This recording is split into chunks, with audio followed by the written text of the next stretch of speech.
dia, gente. Mais uma vez estamos aqui, juntos entre irmãos, mas principalmente ao redor da presença do Senhor. O Senhor continua sendo bom, continua a estar aqui conosco, e como Ele prometeu, estaria com a gente. Os 2 ou 3, o nome dele se reunissem, o Senhor está com a gente. É legal a gente pensar que Ele já veio conosco. Ele já estava conosco quando a gente mexia no guarda-roupa para pegar a roupa, quando a gente se arrumava, botava o sapato. O Senhor já estava conosco.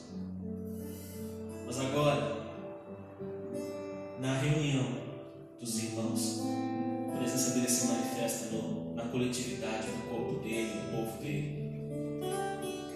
E é muito bom a gente saber que o Senhor está, que o Senhor não nos abandona, mesmo nós sabendo quem somos, o quanto falhos, pequenos.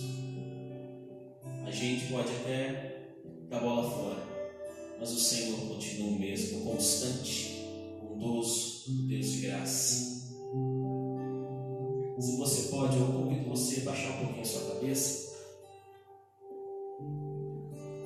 Senhor, todas as coisas que a gente vier fazer aqui, toda a música, toda a palavra bonita, bem ensaiada, bem preparada, se não for ao redor da sua presença, se o Senhor não estiver com a gente, nada faz sentido. Por isso, dizemos que o Senhor não apenas é bem-vindo, mas o Senhor é desejado. E nessa manhã, ó Deus, visita cada um de nós que está aqui, que o nosso coração se alegre em cantar louvores ao Senhor. Haja alegria no nosso coração, alegria na convicção e certeza de que o Senhor está conosco. Ó Deus, em nome de Jesus, que a cada confissão de pecado venha com bonança de paz, que o teu perdão nos alcance, que a tua graça seja percebida. Ó Deus, tenha misericórdia de nós, porque sim, falhamos, e talvez se a gente olhar para trás na nossa semana, a gente vai ver momentos que não estivemos tão parecidos com o Senhor. Tenha misericórdia de nós que somos pecadores. E se traz à nossa memória algo que talvez o Senhor ache que é importante, que o Senhor vê que foi falha, queremos reconhecer os nossos erros. Senhor, nos perdoa pelas nossas faltas, nossos pecados, e enche o nosso coração daquela paz que só o Senhor pode dar. E Senhor, recebe o nosso louvor, nosso cântico, o nosso culto, este tempo de louvor, que é não há ninguém mais senão ao Senhor. Ninguém mais senão o Senhor. Recebe, vem Senhor, vem Senhor, te queremos a tua presença, queremos estar perto do Senhor. Vem Senhor, em nome de Jesus. Amém.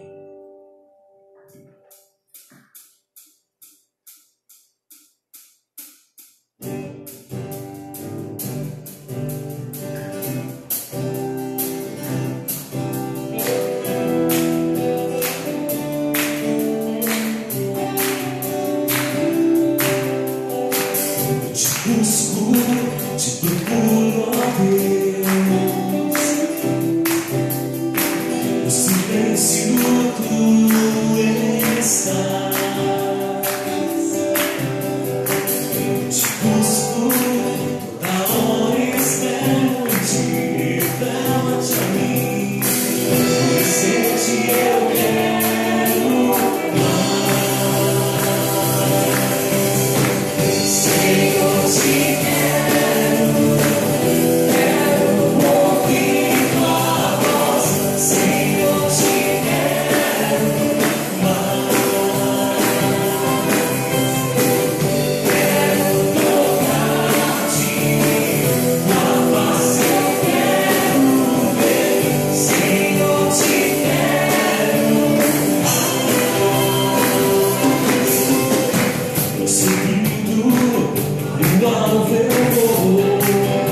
Deus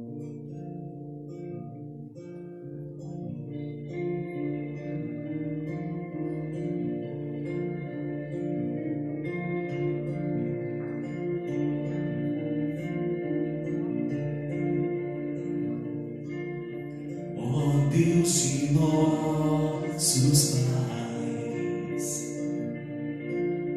vem se mostrar a nós o que antes fez, faça outra vez e seremos parte dos teus planos. Vem, Deus de nossos pais, hoje buscamos mais. Faça refletir sua glória aqui e o poder que flui de sua presença neste tempo.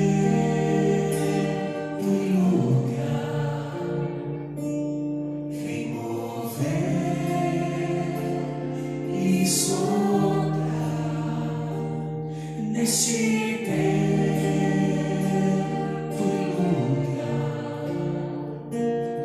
vem mover e soprar, vem mover, Deus, vem, Deus, vem hoje aqui. Ó Deus de nossos pais, Espírito da paz, este é o seu lar, tome o seu lugar, pois queremos seu poder conosco. Neste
nosso coração, Deus, sobre nossa vida.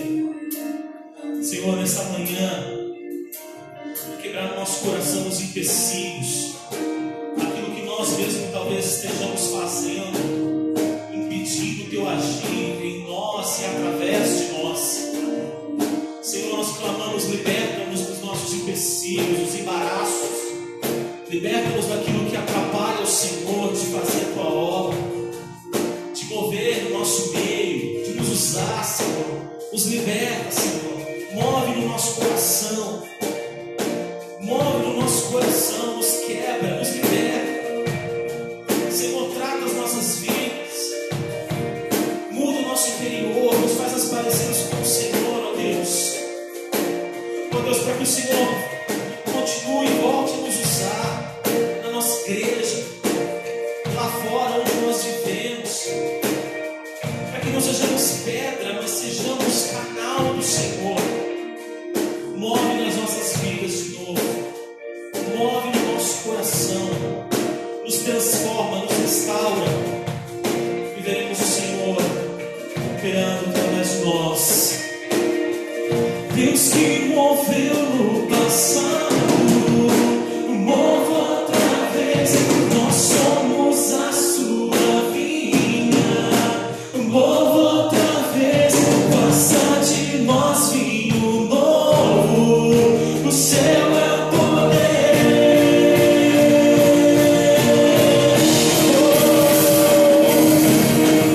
Deus que moveu no passado, move outra vez, nós somos a sua vinha.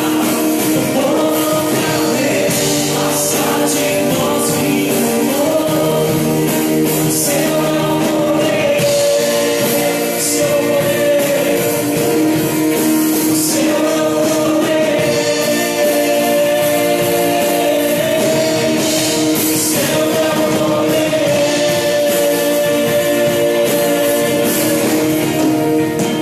Neste tempo e lugar, vem mover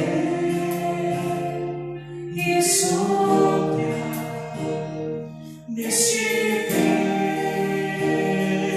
e lugar, vem mover e soprar. Vem mesmo, Deus, vem mover. Vem, Deus, vem nos transformar, Deus, no nosso caráter segundo o caráter de Jesus. Vem mover, oh Deus, move nosso meio. Vem, Deus, vem hoje aqui. Vem, Senhor.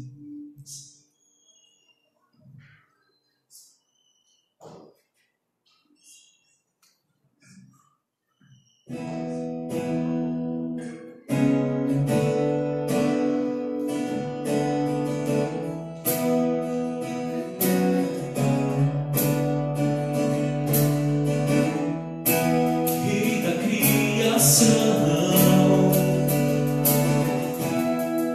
da terra, céu e mar, fez do céu o teu palácio, toda a glória nos dá. Deus acima do que podemos ver, tu és santo, santo. O universo exalta o teu poder, tu és santo, santo. Senhor da terra e do céu, Senhor da terra e do céu.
pois tu és santo, santo, santo,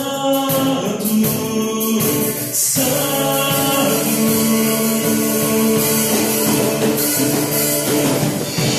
Aleluia ao Senhor da terra e do céu. Aleluia ao Senhor da terra e do céu. Aleluia ao Senhor da terra e do céu. Aleluia ao Senhor da terra e do céu. Senhor Deus. Aleluia. Senhor. 5 semanas que a gente iniciou uma série chamada de Igreja 2.0, né? E como eu disse no domingo passado, a razão principal pela qual nós estamos abordando esse tema é porque a gente está vendo que as coisas são absolutamente diferentes, as coisas não estão como estavam antes, todas as estruturas sociais que nós estávamos acostumados mudaram, inclusive a forma que nós fazemos igreja também mudou, as coisas não estão iguais, né? É só a gente olhar para a forma que a gente está agora, que a gente tem que ficar tudo preocupado em segurar a máscara no ângulo certo, se posso beber quantos segundos que eu posso ficar segurando o meu copo antes de botar máscara, se é politicamente, enfim. E a gente está toda nessa coisa esquisita, então não só na forma, nós estamos diferentes também nas pessoas, porque no final das contas a igreja são as pessoas. E nós estamos sentindo falta de você que está em casa, Milton, Kaique, e um monte de outras pessoas que também não puderam estar aqui conosco hoje, inclusive porque estão em grupos de risco e não podem estar aqui conosco. E então nós temos que nos adequar, nos organizarmos para fazermos igreja de uma maneira um pouquinho diferente. E com isso a gente meio que também vai se reinventando. E dentro desse contexto a gente entende que é uma hora boa para a gente dar uma parada e a gente dar uma analisada para ver mais ou menos o que nós estamos fazendo, onde estamos, para onde nós estamos indo e o que nós queremos fazer, o quão fiéis nós estamos sendo realmente com as Escrituras, com as expectativas que Deus tem com a igreja, né? Inclusive foi pensando bastante nisso, nas expectativas que Deus tem com a igreja, foi o que eu conversei com vocês a semana passada, quando nós falamos acerca de uma igreja que agradava a Deus. E um dos principais aspectos de uma igreja que agradava a Deus era simplesmente o fato de agradar a Deus, era que o foco estava no lugar certo. Porque tanto do que nós fazemos e tanto das nossas expectativas em relação aos nossos encontros dominicais, todos os nossos outros encontros e os nossos relacionamentos, muitas vezes podem se tornar meio que uma coisa parecida com uma prestação de serviço, né? E a gente pode às vezes analisar uma participação ou uma frequência dominical da mesma maneira que a gente avaliaria um filme, da mesma maneira que a gente avaliaria uma série, baseada no que aquilo lá fez necessariamente para mim. E não é bem isso que as Escrituras nos ensinam, né? Jesus nos dá um monte de orientações, e nas epístolas de Paulo nós temos um monte de orientações acerca das nossas responsabilidades dentro da igreja. Então, quando nós olhamos para as expectativas que nós devemos ter para a igreja, é menos do que eu necessariamente vou receber, e mais é de como eu vou me envolver e como que eu posso contribuir para o crescimento desse corpo, né? Então a igreja deve parecer menos uma programação semanal e mais se parecer como um corpo vivo, né? Ativo, uma coisa bem orgânica, que vai muito além dessas 4 paredes, né? E vai muito além do encontro dominical. E também, dentro dessa análise, dessas expectativas, nós fomos para o livro de Atos, olhamos Atos 2, né, a partir do versículo 42, e nós vimos que lá temos 4 grandes expectativas de Deus acerca de como a igreja deve ser. 4 atividades, 4 práticas centrais para a igreja, né? Que deve ser a centralidade da palavra, a comunhão, o partir do pão, né, e a ceia do Senhor, e a oração. Essas 4 coisas têm que ser absolutamente centrais dentro de qualquer igreja, e elas devem ser atuais, centrais, tanto na igreja aqui da Vineyard, como deve ser na igreja batista, deve ser na igreja metodista, sabe, da igreja presbiteriana, qualquer outra igreja, essas 4 coisas sempre devem ser centrais na igreja, né? Mas nós sabemos que existem muitas outras coisas que fazem parte da nossa experiência num corpo, na igreja, né? Inclusive, eu falei para vocês que existem algumas dezenas de instruções / mandamentos nas cartas, especialmente nas epístolas, acerca dos mandamentos uns aos outros, né? Encorajar uns aos outros, suportar uns aos outros, exortar uns aos outros, que mais orar uns pelos outros, servir uns aos outros, né? Perdoar uns aos outros, enfim, temos um monte desses tipos de mandamentos. E nós também temos na palavra de Deus um monte de também práticas que nós podemos aprender com as Escrituras, que nós devemos praticar para expressar a nossa devoção a Deus, né? Para expressar o nosso relacionamento com Deus. Muitas dessas práticas. E olhando que dentro desse contexto, que vai além de simplesmente 4 coisas, e tem, vamos dizer, um monte de instruções diferentes acerca da minha participação, o meu envolvimento numa igreja, é que nós não podemos somente focar no ato de fazer. Nós não podemos simplesmente tratar essas coisas como um checklist e achar que simplesmente cumprir essas coisas é o suficiente. Não adianta a gente só focar no ato em si e não prestar atenção nas nossas motivações, no que está por detrás, no que está nos movendo a fazer essas coisas. Nós podemos estar numa igreja que parece para um visitante, ou para alguns que não estão mais envolvidos, uma igreja muito bonita superficialmente, que está tudo rodando bonitinho, mas ela não quer dizer que ela necessariamente está agradando a Deus. Deus não se interessa somente no que fazemos, mas também no porquê, nas razões, nas motivações, no estado do nosso coração quando nós fazemos essas coisas. Então, uma igreja que agrada a Deus é uma igreja que faz as coisas certas, né? Como falamos na semana passada, uma igreja que faz as coisas certas, mas faz essas coisas certas pelas razões certas. E é sobre isso que eu quero falar com vocês nessa manhã.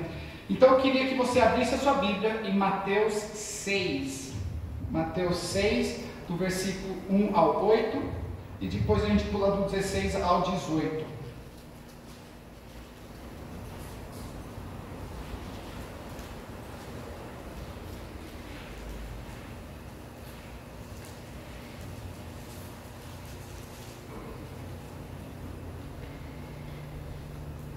Vamos lá?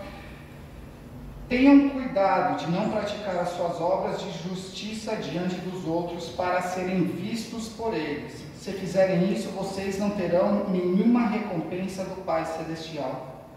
Portanto, quando você der esmola, não anuncie isso com trombetas, como fazem os hipócritas nas sinagogas e nas ruas, a fim de serem honrados pelos outros. Eu lhes garanto que eles já receberam sua plena recompensa.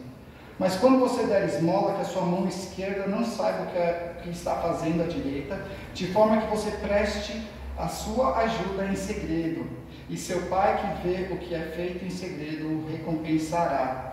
E quando vocês orarem, não sejam como os hipócritas. Eles gostam de ficar orando em pé nas sinagogas e nas esquinas, a fim de serem vistos pelos outros.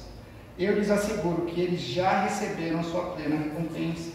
Mas quando você orar, vá para o seu quarto, feche a porta e ore a seu Pai que está em secreto. Então seu Pai que vem em secreto o recompensará. E quando orarem, não fique sempre repetindo a mesma coisa como fazem os pagãos. Eles pensam que por muito falarem serão ouvidos. Não sejam iguais a eles, porque o seu Pai sabe do que vocês precisam antes mesmo de o pedirem. No versículo 16... Quando jejuarem, não mostrem uma aparência triste como os hipócritas, pois eles mudam a aparência do rosto a fim de que os outros vejam que eles estão jejuando. Eu lhes digo verdadeiramente que eles já receberam sua plena recompensa. Ao jejuar, arrume o cabelo e lave o rosto, para que não pareça para os outros que você está jejuando, mas apenas a seu Pai que vê em secreto, e seu Pai que vê em secreto o recompensará. Vamos orar? Pai querido, obrigado por essa manhã, obrigado por mais uma vez nós podermos nos reunir em torno de Ti, em torno da Tua presença, em torno de tudo que o Senhor é, de tudo que o Senhor já fez por nós. Eu peço, Pai, em nome de Jesus, que o Senhor possa nos ajudar e nos desafiar nessa manhã e nos ajudar a entender exatamente o que a Sua palavra quer dizer a nós nessa manhã. Em nome do Senhor Jesus. Amém. Nós sabemos que o Sermão do Monte é aquele sermão mais famoso de toda a história, né? É um sermão onde Jesus está descrevendo o estilo de vida daqueles que já fazem parte do seu reino. Não é um sermão que ele está falando para você, faça isso para que você faça parte do meu reino. Ele já está descrevendo o estilo de vida daqueles que já estão dentro do seu reino. E nessa parte específica do seu sermão, Jesus está alertando os seus discípulos de algo muito importante, do perigo de fazermos as coisas certas pelas razões erradas. E para ensinar isso, para explicar isso para os seus discípulos, Jesus decide fazer uma comparação.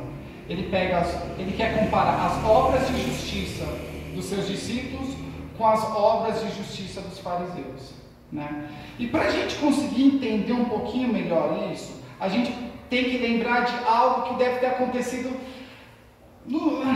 talvez alguns minutos, eu acho que talvez menos de uma hora antes, inclusive, no capítulo 5, no versículo 20, quando Jesus disse para os seus discípulos que a justiça deles teria que ser superior à justiça dos fariseus, né? E eu só posso imaginar o choque que foi para os discípulos quando eles ouviram isso pela primeira vez. Como assim, mais do que os fariseus, né?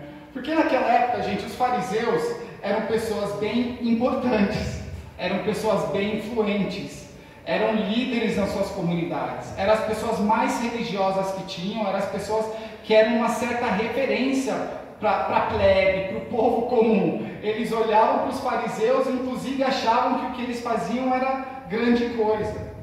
E eles olhavam para esses fariseus e se admiravam com até o tamanho do zelo que esses caras tinham. E eles tinham até um zelo e uma religiosidade até excessiva. Eles não simplesmente obedeciam à lei, mas eles criaram um sistema baseado numa tradição oral de leis em volta de lei. Que nós tínhamos a lei mosaica e eles criavam uma lei em volta dela para prevenir e impedir você de fazer essa lei. E tinham as leis mais esdrúxulas. Eu estou lembrando aqui uma que de cima que era referente ao sábado. Eu acho que eu talvez até já falei isso aqui uma vez. Que inclusive ao sábado, eles queriam ter tanto zelo com o sábado, que eles falavam que uma mulher, para não quebrar a lei do sábado, a lei do descanso do sábado, ela nem sequer podia olhar no espelho no sábado. Estranho, né? Sabe por quê? Porque se ela olhasse no espelho no sábado, ela poderia ser tentada a encontrar um cabelo branco na cabeça. E se ela encontrasse um cabelo branco na cabeça, ela ia ser tentada a puxar aquele cabelo branco. E ao puxar aquele cabelo branco, ela estaria quebrando a lei do sábado de trabalho. Olha o ponto. Então imagina quando os discípulos escutam que eu tenho que ser mais religioso, eu tenho que ser mais justo, que esses caras já são mega extremistas com isso aqui. Como que a gente vai ser ainda mais justo que isso? Inclusive eu acho que a compreensão exata do que Jesus está falando aqui para os seus discípulos só vem depois. Vem quando o Espírito Santo é derramado neles, eles realmente começam a entender exatamente qual é essa justiça interna, né? Então até aquele momento a motivação dos fariseus em cumprir leis, em cumprir regras, era uma motivação de autojustificação.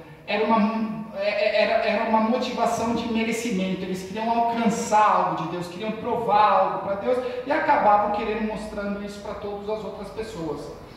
Inclusive, isso até hoje descreve muito da forma que as pessoas encaram a sua fé e a sua religião. Muitas pessoas, como os fariseus, acham que devem olhar para virtudes, olhar como fazer coisas boas, como se fosse uma balança. Como eu entendo, beleza, ele está no ponto de partida que ele entende que ele é ruim. Pelo menos isso aí ele entendeu. Mas ele entende que ele é ruim. Mas ele pensa assim, eu preciso fazer essa balança pesar para o outro lado. Logo eu preciso começar a fazer um monte de coisas, um monte de obras, querendo fazer essa balança pesar mais para cá. Isso, se você for sincero, a maioria das pessoas pensa assim. A maioria de nós, inclusive, antes de conhecermos a Jesus, pensávamos assim. Pensávamos, eu só preciso fazer coisas boas, eu preciso ter uma vida de virtude, eu preciso sempre fazer as coisas certinhas e quem sabe lá no final, bum, a balança cai para o meu lado, né? Mas a palavra de Deus não nos ensina exatamente isso, não. A palavra de Deus deixa muito claro que absolutamente todas as pessoas, todos nós pecamos. Não há um justo sequer. Todos pecaram e carecem da glória de Deus. E por causa disso, por causa do nosso pecado, nós vivemos nós nascemos no estado de separação de Deus.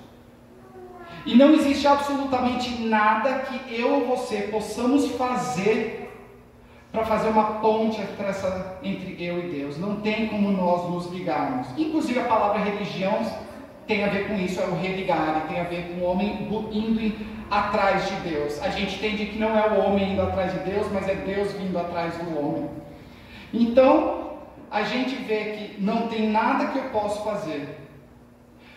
Nada que eu possa fazer é bom o suficiente para Deus. Nada que, não importa o quão bom você pense em alguma coisa, nada é bom o suficiente para que Deus olhe aquilo e por causa daquilo Ele te justifique. Nada. Isso parece uma história bem triste, mas não é. Porque nós sabemos que Deus, rico em sua misericórdia, rico em amor, rico em sua graça, envia o seu único filho Jesus para viver a vida que eu e você precisávamos viver aquela vida perfeita, para morrer a morte que eu merecia morrer, para me reconectar, me reconciliar com o Pai. E isso é acessível para nós hoje.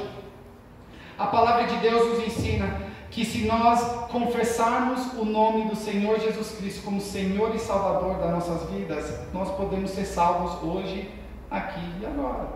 Isso é uma realidade. Isso são as boas novas do Evangelho. E quando nós fazemos isso, quando nós decidimos dar esse passo, quando nós decidimos tomar essa decisão, quando nós verdadeiramente depositamos toda a nossa confiança no sacrifício de Jesus, reconheço que absolutamente nada que eu posso fazer é bom o suficiente. E Ele fez tudo para esse relacionamento funcionar. Quando eu deposito a minha confiança nisso, a palavra do Senhor diz que é como se meus pecados fossem colocados em Jesus na cruz. E a justiça de Jesus é colocada na minha conta. Há uma transação aqui. A minha conta vai para Jesus e eu recebo a conta de Jesus. Bom negócio, né? E é isso que Jesus quer dizer quando Ele fala que a nossa justiça deve ser superior à justiça dos fariseus. Porque a nossa justiça não é nossa, não vem de nós, é uma justiça que vem dEle. Ele que nos justifica. É uma justiça interior. Quando a do fariseu é uma justiça exterior. A nossa é uma justiça interna e eterna, e nós vamos ter para sempre e nunca perdemos. A justiça exterior é uma tentativa em vão. Então, quando Jesus compara essas obras de justiça, quando ele está comparando essas duas coisas, nós vemos que as obras de justiça do fariseu têm essa motivação de mérito, de querer alcançar, de querer se mostrar, de querer se exibir. E as nossas obras de justiça, interessante que a palavra de Deus mostra que são as mesmas obras de justiça, não tem distinção. Então a única diferença são as motivações. Então as nossas motivações para fazermos as obras de justiça são o quê? O nosso amor a Deus, o nosso amor por Ele, a nossa devoção a Ele. Tem a ver com a transformação que aconteceu dentro de nós, tem a ver com uma mudança que aconteceu dentro de nós. Nós não precisamos fazer coisas para ser aceitos, porque nós já fomos aceitos. O nosso desejo em obedecer, o nosso desejo de viver como Jesus, o nosso desejo de fazer o que o Senhor quer que a gente faça, é o desejo de querer agradar Ele, é um desejo de retribuir o que Ele fez conosco. Não é procurar a aceitação, não é procurar a aprovação dEle, Ele já nos aceitou, por causa da justiça do Senhor Jesus. Então nós, resultado de uma transformação interna nossa, nós queremos ou deveremos querer viver de uma forma diferente por absoluto prazer, porque é bem melhor viver dessa forma do que não viver dessa forma. Eu quero me satisfazer no Senhor e não me satisfazer em coisas materiais. Eu quero demonstrar e expressar o meu amor para o Senhor e não querer ficar procurando satisfação em coisas temporais que vêm e vão. É completamente diferente. E eu gosto de pensar num exemplo, eu acho que talvez eu também já tenha usado esse exemplo, até de uma lagarta, né? Que ela, antes dela ir para o casulo dela, ela vive de uma forma. Ela é como se fosse um bicho completamente diferente. Vai para o casulo, ela sai e ela faz as mesmas coisas que fazia antes? Não. A perspectiva muda, a alimentação muda, tudo acerca desse pequeno inseto muda. Não tem nada a ver com o insetozinho que tinha antes. Conosco é a mesma coisa. Tem uma transformação. O que nos dava prazer, não nos dá mais. Eu quero encontrar prazer e satisfação no Senhor. E essas são as obras de justiça.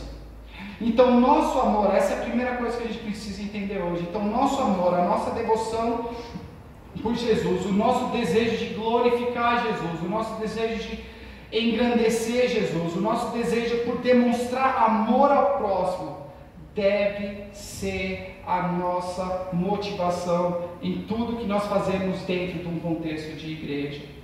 Tudo. Então, desde a hora que a gente está adorando ao Senhor, desde a hora que a gente ora, desde a hora que você está conversando uns com os outros, que você está orando uns pelos outros, desde a hora da classinha das crianças, quem está fazendo todas as coisas aqui no domingo tem que girar em torno disso. É uma expressão do meu amor a Deus e uma expressão do meu amor ao próximo. E obviamente não só aqui, ao longo da semana também. Porque Deus não está avaliando a simples obra. Deus não está avaliando a simples execução. Deus está avaliando o coração. É muito diferente. Porque a obra, irmãos, a obra não está nas nossas mãos. O resultado do que nós fazemos não está nas nossas mãos, está na mão dele. Tudo que ele quer é que nós nos deleitemos e encontremos prazer em obedecer a ele. É isso.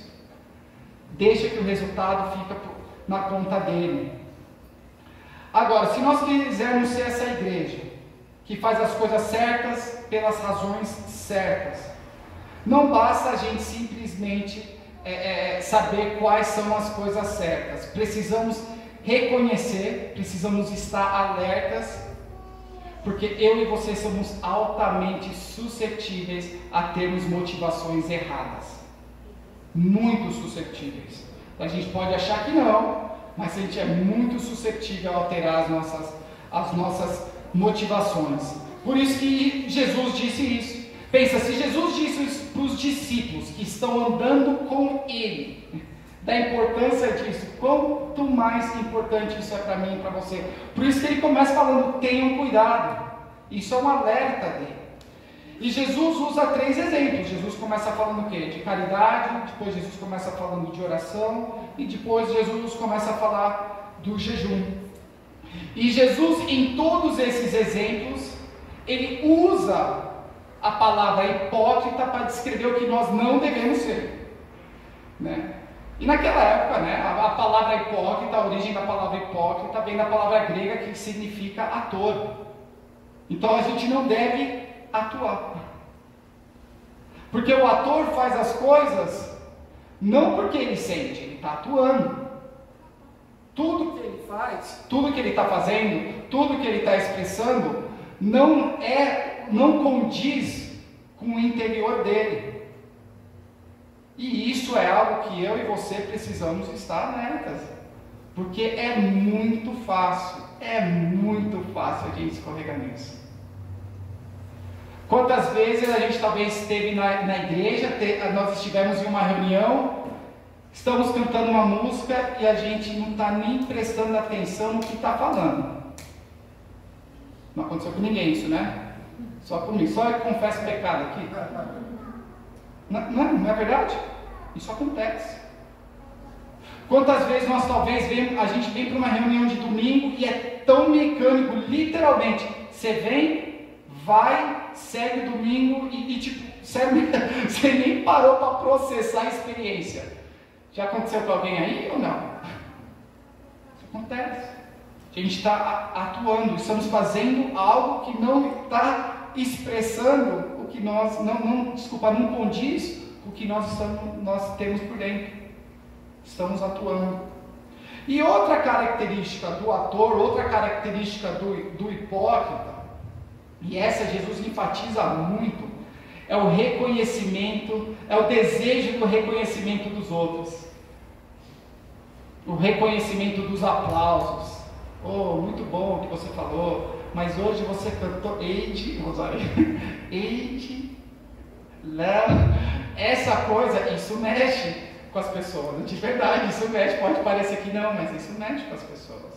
As motivações, né, as pessoas podem cair nesse desejo de reconhecimento e querer fazer as coisas para agradar as outras pessoas, né? E Jesus descreve isso até de uma maneira meio caricata no texto. Jesus descreve que os fariseus, eles iam para a sinagoga para fazer caridade, ao caminho da sinagoga iam homens tocando trombetas para mostrar que eles estavam indo para as sinagogas. Jesus até está querendo ser um pouquinho irônico aqui, né? Ele também faz isso falando dos homens orando nas esquinas e nas sinagogas, bem alto, gesticulando, mostrando o quão espirituais eles são.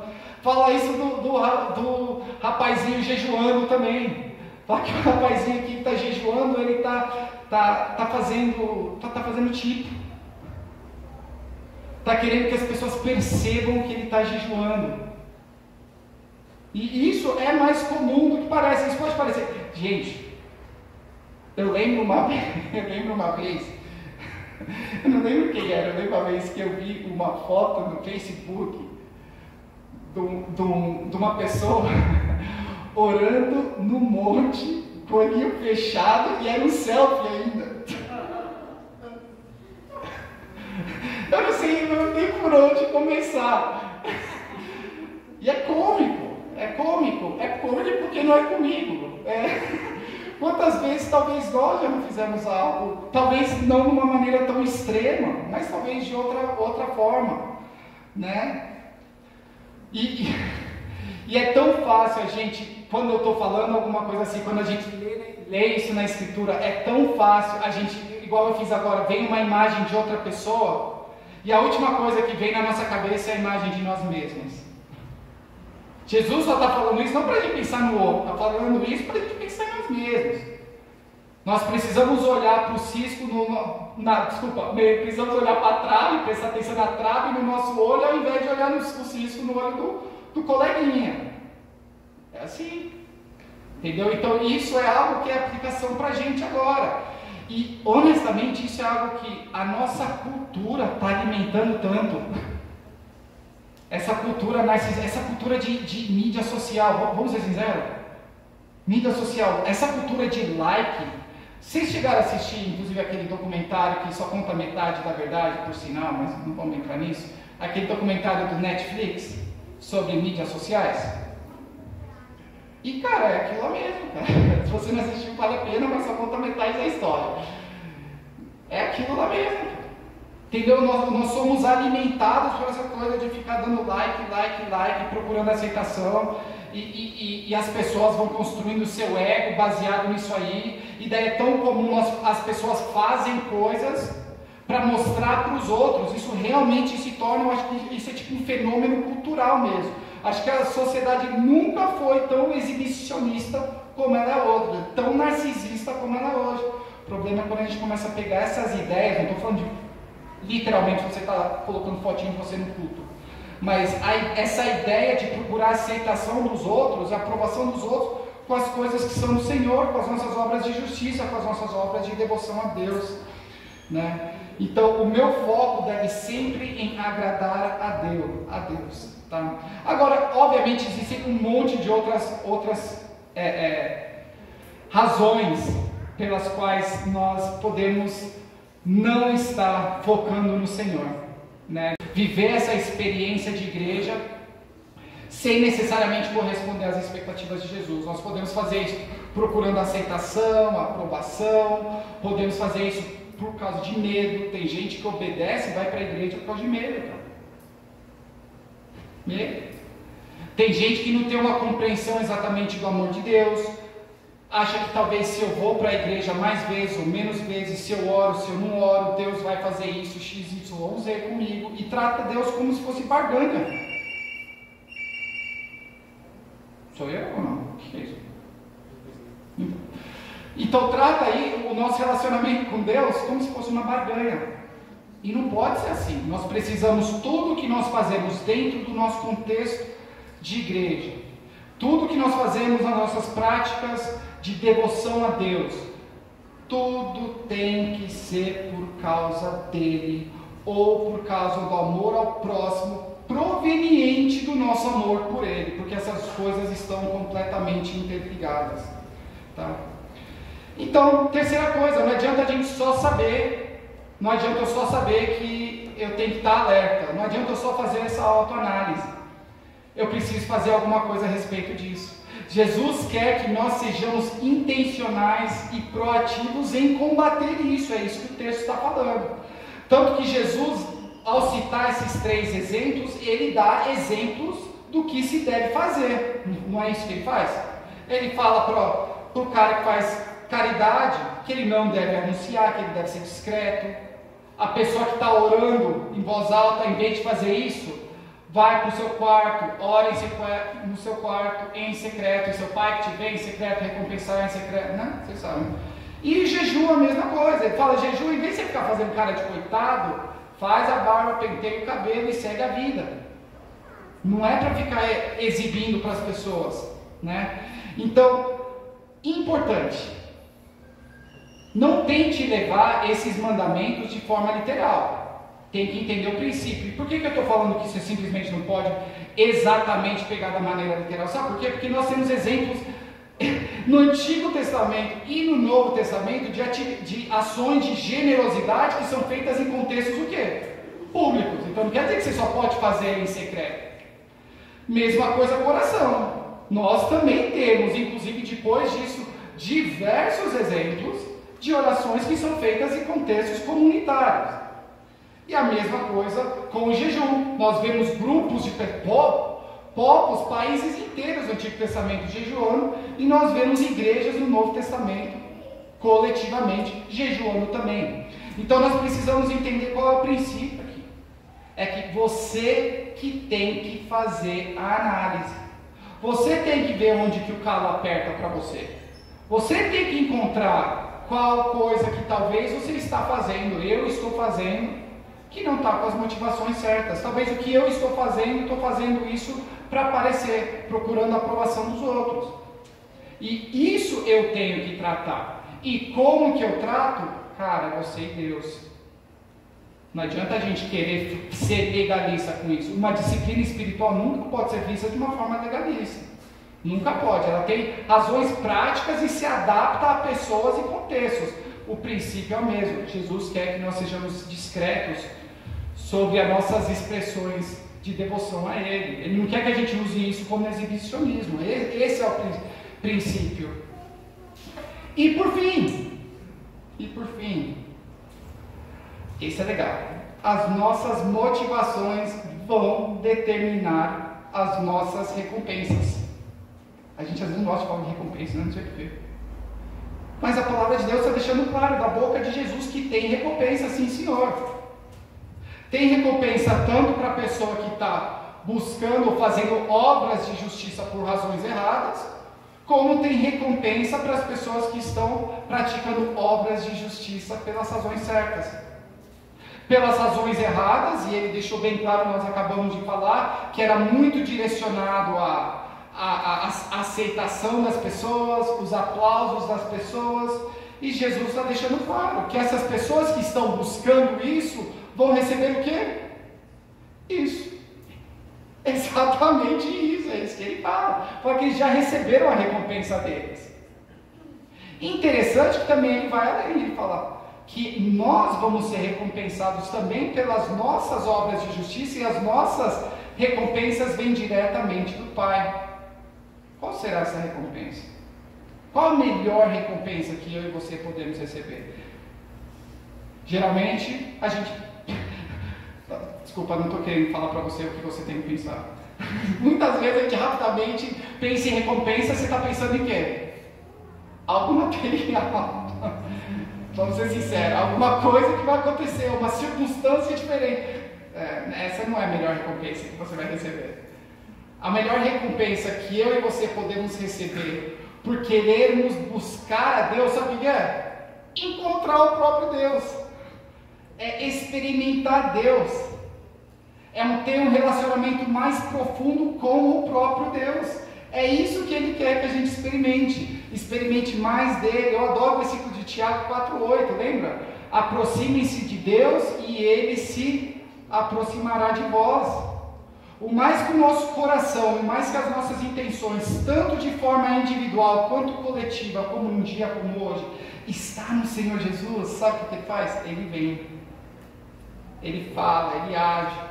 Ele corresponde às suas expectativas. A questão é, quais são as suas expectativas? Quais são de verdade as suas motivações? E o que você vai fazer quando Ele aparecer?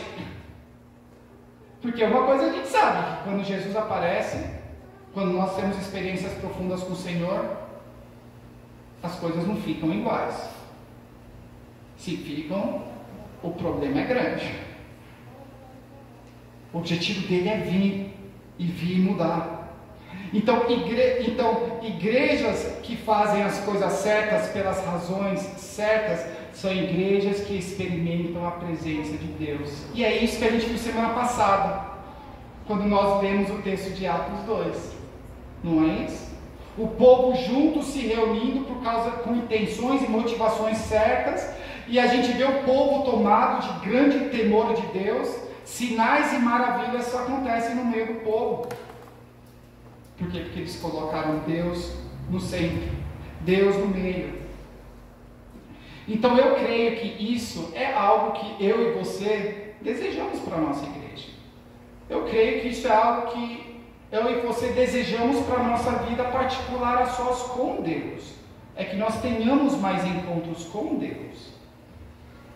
Mas o nosso foco, as nossas intenções têm que estar nele. Não adianta a gente querer fazer coisas certas se as razões estão erradas. Então, onde isso nos deixa hoje? Eu acho que nós precisamos fazer uma... Ó Deus, vai ensinar. Eu acho que a gente precisa fazer uma autoavaliação mesmo. Acho que cada um aqui tem que fazer uma autoavaliação e realmente buscar o Senhor em oração. Quais são as minhas intenções? O que está me fazendo vir para a igreja todo domingo? O que está me movendo para fazer parte dessa família? O que está me movendo a fazer parte desse corpo? Por que eu faço as coisas que eu faço? Essas são perguntas que a gente tem que fazer. E com as respostas que você for receber, não adianta você simplesmente devolvê-las em oração e pedidos a Deus. Você precisa fazer alguma coisa. Você precisa ser proativo, igual nós vemos que Jesus falou para os discípulos serem proativos caso aconteça isso. Você precisa ser proativo. Isso é algo que nós precisamos tentar encontrar estratégias debaixo de oração que podem nos ajudar a focar no Senhor e deixar o que os outros acham acerca acerca do que nós estamos fazendo de lado. Nós precisamos viver a nossa vida para uma plateia de uma pessoa só. A gente está tão, às vezes, querendo ver, querendo se apresentar e querendo colocar máscara. Não. O Senhor está vendo bem além disso. O Senhor está vendo meu coração, vai muito além. Para que eu vou fingir? Deixa eu colocar as minhas intenções certas. E nós devemos ser assim porque Deus quer se manifestar em nosso meio. Deus quer se fazer presente na sua vida. Não só no contexto de domingo, mas ao longo da semana, com a sua família, no seu tempo de devocional, no seu tempo de solitude, na sua caminhada com o Senhor. Deus quer se manifestar. E eu me encerro com as palavras do profeta Jeremias, inspirado por Deus, né? Jeremias 29:12. Buscar-me-eis e me achareis, aquele que me buscar verdadeiramente com todo o nosso coração. Amém? Senhor, obrigado porque o Senhor quer se fazer conhecido a nós. Obrigado, Pai, porque o Senhor fez absolutamente tudo o que era possível para o nosso relacionamento contigo ser uma realidade. E eu peço, Pai, em nome de Jesus, que o Senhor nos ajude a valorizar esse relacionamento. Que nós possamos valorizar essa comunidade que nós chamamos ou dizemos que fazemos parte.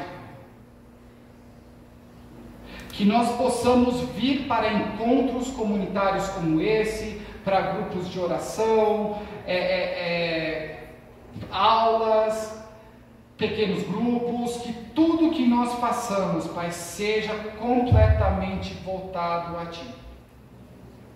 Que não seja algo movido pelo nosso ego, que nós não estejamos procurando aparecer, que nós possamos colocar a religiosidade de lado.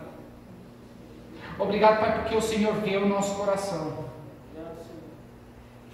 Obrigado, Pai, porque o Senhor não pede resultado de nós. O Senhor pede um coração quebrantado e humilde perante o Senhor. Um coração que deseja ter experiências profundas contigo. Então eu peço, Pai, em nome de Jesus, que o Senhor venha, que o Senhor traga experiências profundas para a nossa comunidade. Que sejam experiências em um contexto como esse, ou que sejam experiências a sós, nas nossas casas, ao longo dos nossos dias. Sim, Senhor. Nos leve, Senhor, para casa em segurança e nos ajude, Pai, ao longo dessa semana, que nós realmente possamos pegar essa palavra e colocá-la em prática. Sim. Que nós possamos realmente parar para pensar acerca das nossas motivações, pensar onde que nós talvez estamos errando e pedimos, Pai, em nome de Jesus, que o Seu Espírito Santo possa nos dar estratégias e meios para sermos proativos com isso, Pai, em nome de Jesus, amém. É isso aí, tenham um ótimo domingo, que Deus abençoe. Até o domingo que vem.